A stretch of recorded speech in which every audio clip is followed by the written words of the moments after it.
Is this kind of behaviour, this general behaviour going on that we see here, something that needs to change in the industry? I mean, that you shouldn't have comments about people being feeling uncomfortable going to a head office or going to a building site. That seems to be like something's gone seriously wrong here with the culture.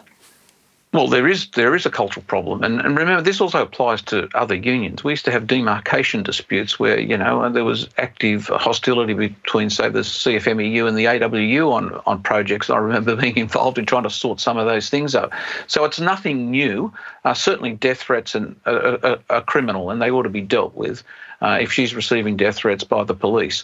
But the industry itself, unless you get to the heart of these core structural issues, you're going to have this problem continuing. Monopolies on one side, a shallow contracting market, pressure on builders to give in to agreements, safety issues, genuine safety issues, where the union does have some significant arguments about how some of these sites, and we've seen deaths on these sites, all of that needs to be looked at. The funding issue, CBUS's role in all of this, and ALP affiliation when ALP's in government issuing contracts. All of that has to be part of the mix. Well, just on that, Labor National Secretary said he's suspending the CFMEU's construction divisions for Victoria, South Australia, Tasmania, I think New South Wales as well.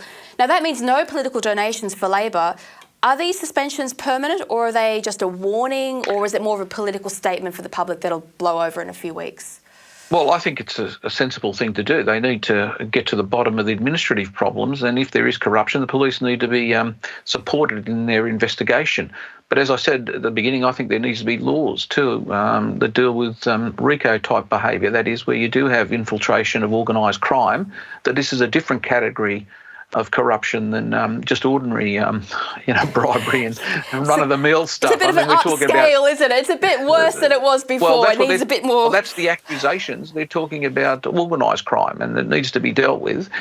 In terms of affiliations, I think the money is important, but that's not the key issue. It's the power of the delegates at conferences and council meetings and executive meetings that's the real issue, whether they're exerting that power in a way that is anti the taxpayer and anti the public.